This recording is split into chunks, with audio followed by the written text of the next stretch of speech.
Hey everyone, and welcome back to The Explainer. Today we are taking a really fascinating journey into the architecture of suspense and horror.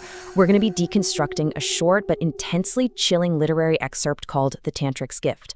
We're looking at exactly how the author uses environment, pacing, and some seriously profound psychological themes to build up an atmosphere of just absolute dread. Okay, let's dive into this. On a moonless night, deep inside a haunted ruin, a woman begged for a child. But what she was about to receive was far more terrifying. Just let those words sit with you for a second. This cold open does something so masterful right out of the gate. It gives us the setting, the motivation, and this ominous promise of terror all packed into a single breathless sentence. It just perfectly sets the stage for the darkness we're about to explore. So first up, setting the haunted scene and building that atmospheric dread. This is really where the foundation of the dread gets built. Before a single character even speaks, the author has to prime our minds to accept that we are stepping way outside the boundaries of the safe, normal world. And to pull that off, the text aggressively isolates the characters, and, by extension, us. First, we're told it's a dark sky with no trace of a moon, so the natural light is completely gone.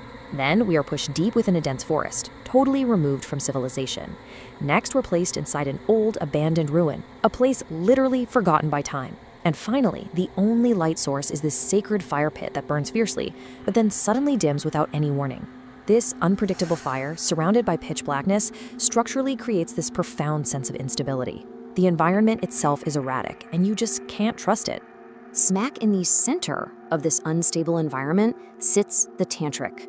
The text gives us these incredibly specific, vivid details. He's sitting in front of the fire, eyes closed in deep meditation. Around his neck is a garland of bones, and his forehead is smeared with ash.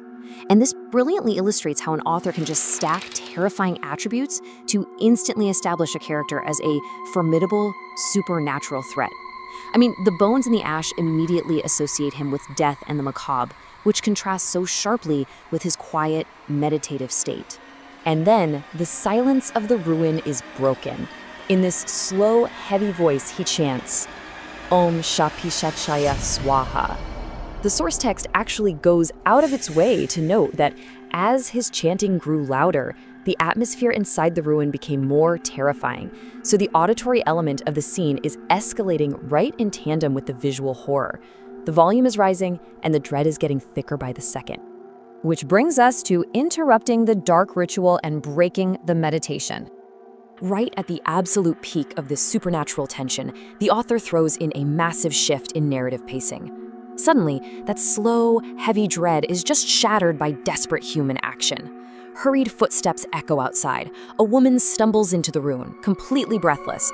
She collapses onto the ground, trembling, and immediately begs to be part of the ritual, seeking refuge. The pacing accelerates dramatically here to match her physical breathlessness. But we kind of have to stop and ask the obvious question here. Why would someone willingly interrupt a dark ritual? Why on earth would a person run headfirst into a haunted ruin where a man wearing human bones is chanting in the dark? While the tantric's immediate reaction is just pure, roaring anger. Who are you? How dare you interrupt my ritual? Foolish woman, do you even understand the consequences?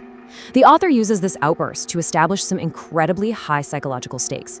He isn't just annoyed. The text is implying that breaking this meditation has dire, potentially fatal consequences. The woman has just made a terribly dangerous mistake. Yet she essentially tells him she doesn't care about the consequences. And this stops the tantric right in his tracks.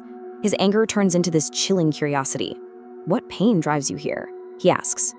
He notices the fire in her eyes and recognizes that she's endured suffering for years. This is a brilliant pivot in the narrative. We're shifting away from the external, physical horror of the haunted ruin directly into the deep, internal, emotional trauma of the protagonist. So now we're looking at someone driven by societal torment, which is really the true horror here. And this is the crux of it. The author introduces a magnificent thematic twist, revealing that worldly, societal pressures are actually the driving force behind this entire nightmare.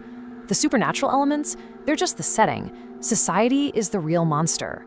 I am a childless woman, Baba, she says. Society's taunts have killed me 100 times.